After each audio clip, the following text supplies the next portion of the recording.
Chers frères, chères sœurs, bien-aimés en Jésus-Christ, nous allons aborder aujourd'hui, dans le cadre des enseignements sur la semence, le 9e message qui s'intitule « La semence du salut ». La semence du salut que nous allons aborder, c'est la semence qui constitue notre Seigneur Jésus-Christ à travers sa mort et sa résurrection. En effet, après sa résurrection et avant de monter au ciel, Jésus-Christ est apparu à ses disciples. Et à une occasion, il leur a donné des messages. Parmi ces messages, il est revenu sur le message de l'accomplissement de la parole de Dieu. Alors, nous lisons ce message qui est dans Luc 24, verset 44.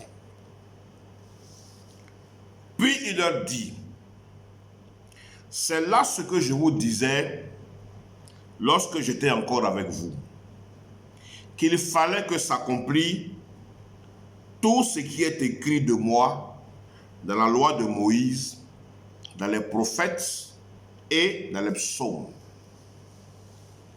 Cet accomplissement, Jésus déjà en avait parlé dans la Bible, au début de sa mission, au début de sa prédication.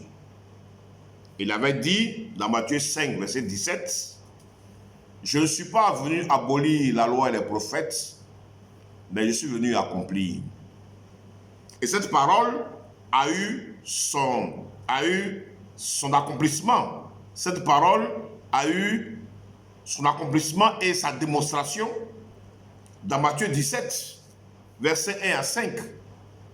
Lorsque Jésus a été transfiguré, il est apparu à ses côtés Moïse et Élie. Moïse qui symbolise la parole et Élie, la loi. Moïse qui symbolise la loi et Élie qui symbolise la prophétie. Et Jésus qui est l'accomplissement de la loi et de la prophétie et des prophètes. Alors, bien aimé, on va aller encore en profondeur. En effet, la Bible déclare que l'Éternel, notre Dieu, ne fait rien sans avoir au préalable révélé son secret à ses serviteurs, les prophètes. C'est dans Amos chapitre 3, verset 7. C'est ainsi, comme vous le savez, que 600 et quelques ans avant la venue de Jésus-Christ sur la terre, Dieu a choisi le prophète Ésaïe. Ésaïe, le prophète, qui a exercé un grand ministère prophétique. Et c'est lui qui, 600 et quelques ans avant la venue de Jésus-Christ sur la terre, a annoncé des messages sur la venue de Jésus-Christ et sur l'itinéraire avec les différentes étapes de sa mission sur la terre. En effet, quand vous regardez dans Ésaïe, chapitre 40, versets 3 à 5, on parle, Ésaïe prophétise sur la voix qui crie dans le désert et qui demande d'ouvrir le chemin de l'Éternel. Il s'agit, comme vous le devinez, de Jean-Baptiste, qui est apparu avant Jésus-Christ pour annoncer que Jésus allait venir. Dans Matthieu chapitre 3, versets 1 à 3. Alors, bien aimé, dans le même livre d'Ésaïe, dans Ésaïe 7, verset 14, Ésaïe prophétise sur la jeune fille qui est enceinte et qui enfantera un fils à qui elle donnera le nom d'Emmanuel. Il s'agit bien évidemment de Marie, la mère de Jésus-Christ. Dans Ésaïe chapitre 9, versets 5 et 6, Ésaïe prophétise sur la naissance de Jésus-Christ, la naissance de Jésus-Christ, en annonçant qu'un enfant nous est né et que la souveraineté reposera sur son épaule. Il est roi. On l'appellera admirable, conseiller, Dieu puissant, Père éternel et prince de la paix. Dans le même Ésaïe, en son chapitre 61, Ésaïe prophétise un message qui est célèbre. Un message qui dit: l'Esprit du Seigneur, l'Éternel est sur moi, car l'Éternel m'a oint pour porter de bonnes nouvelles aux malheureux, etc., etc., etc. C'est d'ailleurs ce message-là, vous vous souvenez, que dans Luc chapitre 4, versets 14 à 21, Jésus a lu au temple, et quand il a fini de lire, il a dit: cette parole que vous venez d'entendre aujourd'hui est accomplie. Pour dire que la personne dont on parle ici, la personne dont on dit, qui dit que l'Esprit de Dieu repose sur elle, là, c'est que devant vous, c'est Jésus-Christ.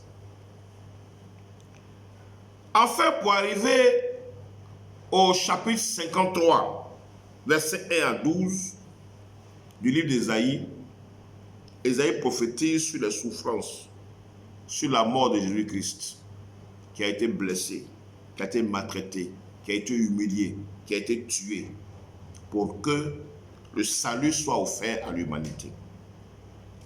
Ésaïe 53, versets 1 à 10. On va le lire en partie. Et on le lit. Qui a reconnu le bras de l'Éternel? Il s'est élevé devant lui, de Jésus qu'il s'agit, il s'est élevé devant lui comme une faible plante, comme un rejeton qui sort d'une terre desséchée. Plus loin, cependant, ce sont nos souffrances qu'il a portées. C'est de nos douleurs qu'il s'est chargé.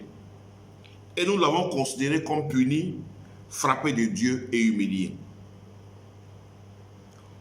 On a mis son sépulcre parmi les méchants, quoiqu'il n'eût point commis de violence, et quoiqu'il n'eût point de fraude dans sa bouche. Il a plu à l'Éternel de le briser par la souffrance, après avoir livré sa vie en sacrifice pour le péché. Voici donc cette parole qui est forte qu'Ésaïe a donc annoncée. Alors, quand on regarde les choses avec plus de détails, la Bible nous dit que Dieu est amour. Dans Jean chapitre 4, versets 7 et 8, Dieu est amour.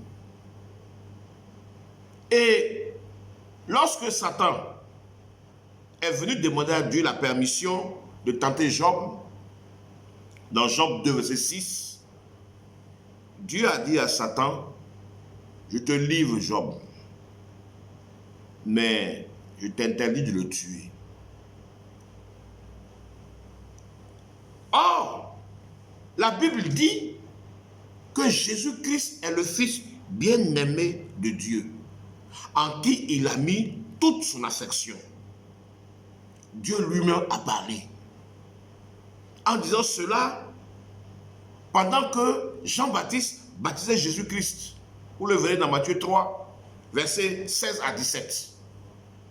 Une voix se fit entendre: celui-ci est mon Fils bien-aimé, en qui j'ai mis toute mon affection.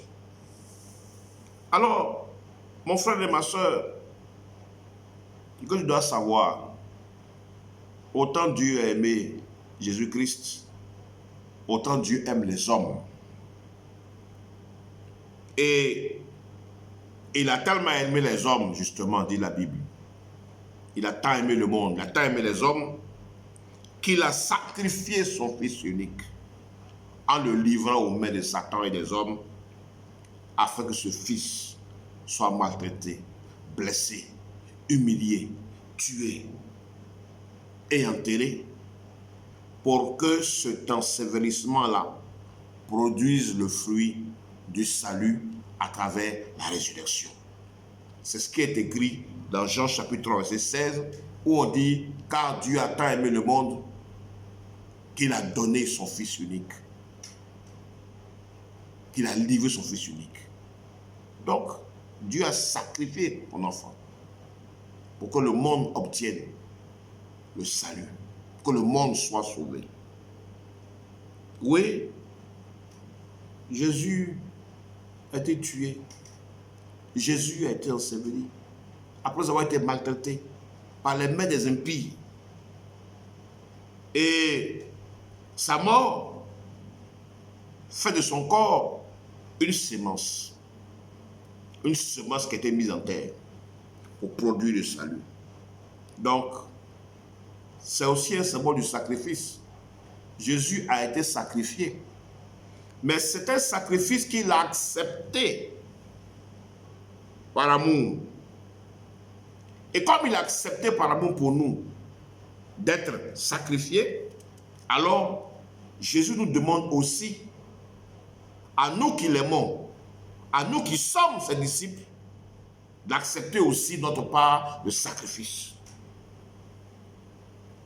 Sacrifice que nous devons faire en accomplissant ses œuvres. C'est ce qui est écrit dans Matthieu chapitre 10, versets 37 et 38. Et nous lisons, Jésus nous parle, il nous dit, celui qui aime son père ou sa mère plus que moi n'est pas digne de moi. Et celui qui aime son fils ou sa fille plus que moi n'est pas digne de moi. Celui qui ne porte pas sa croix et ne me suit pas n'est pas digne de moi. Oui, nous devons, en faisant l'œuvre de Dieu, en vivant sur terre, accepter, à cause de Jésus-Christ, à cause de Dieu, de faire notre part de sacrifice dans l'accomplissement des œuvres de Dieu. Mon frère, ma soeur, il faut que tu saches la vérité. Il n'y a pas d'œuvre de Dieu sans sacrifice. Il n'y a pas d'œuvre de Dieu sans douleur. Il n'y a pas d'œuvre de Dieu sans tribulation. Et c'est pour cela que Jésus-Christ avait averti ses disciples en leur disant, dans Jean 16, verset 33, « Je vous ai dit toutes ces choses, afin que vous ayez la paix en moi. Vous aurez beaucoup de tribulations dans le monde. Mais prenez courage, j'ai vaincu le monde. » Oui, frère, sœur, il n'y a pas d'œuvre de Dieu sans épreuve. Il n'y a pas d'œuvre de Dieu sans attention. Il n'y a pas d'œuvre de Dieu sans persécution. La part des frères, des faux frères, des gens méchants du monde. Il n'y a pas d'œuvre de Dieu sans attaque diabolique. Nous ne pouvons pas servir Dieu sans sacrifier notre temps, sans sacrifier notre argent, sans sacrifier notre santé, sans sacrifier nos plaisirs, sans sacrifier même des projets qui nous tiennent à cœur dans la vie. Ce n'est pas possible. Nous ne pouvons pas. Nous ne pouvons pas. Ce n'est pas possible. On ne peut pas servir Dieu sans faire de sacrifice. Alors, quand on fait l'œuvre de Dieu, on sème pour Dieu. Mais on sème. Dans cette semence-là, il y a beaucoup de souffrance. Mais quand on récolte le fruit, on est dans la joie. C'est pour ça que la parole de Dieu dit, le psaume 126, verset 5, « Ceux qui sèment avec larmes moissonneront avec chant d'allégresse. » Frère, il faut accepter de souffrir pour Dieu. Il faut accepter de te priver à cause de Dieu. Il n'y a pas de sacrifice plus grand pour Dieu. N'hésite devant aucun sacrifice pour servir Dieu. Tu ne peux pas servir Dieu sans sacrifier quelque chose. Ton temps, ton argent, ta santé, tes biens. Ce n'est pas possible. Si tu aimes Jésus-Christ, accepte de bon cœur le sacrifice. Fais l'œuvre de Dieu. Ne te laisse pas freiner par les épreuves. Ne te décourage pas par les tentations. Ne te décourage pas par les douleurs. Ne te décourage pas à cause des trahisons, même venant de tes frères. Ne te décourage pas parce que des frères qui sont à côté de toi vont te jalouser, vont te torpiller, vont médire sur toi, vont mentir sur toi, vont même faire des prières contre toi. Que cela ne te décourage pas. Continue d'avancer. Continue d'avancer. Le cantique dit, va toujours en avant, sans regarder derrière. Ne regarde pas derrière, avance seulement. Jésus est devant toi. La lumière du Christ est devant toi. La récompense des œuvres est devant toi. Chaque jour, t'envoie vers la fin. Sois heureux que chaque jour t'envoie vers la fin. Parce que la fin signifie pour toi que ton œuvre est terminée. La fin signifie pour toi que tes souffrances sur terre sont terminées et que maintenant, tu vas te réjouir auprès du Père de la gloire et de la félicité. Voilà le message, frère, que Dieu te bénisse, que Dieu te fortifie, qu'il te donne la force, le courage de supporter les épreuves, de supporter les tentations, de supporter les douleurs. Va toujours en avant, que Dieu te bénisse. Au nom de Jésus-Christ. Amen.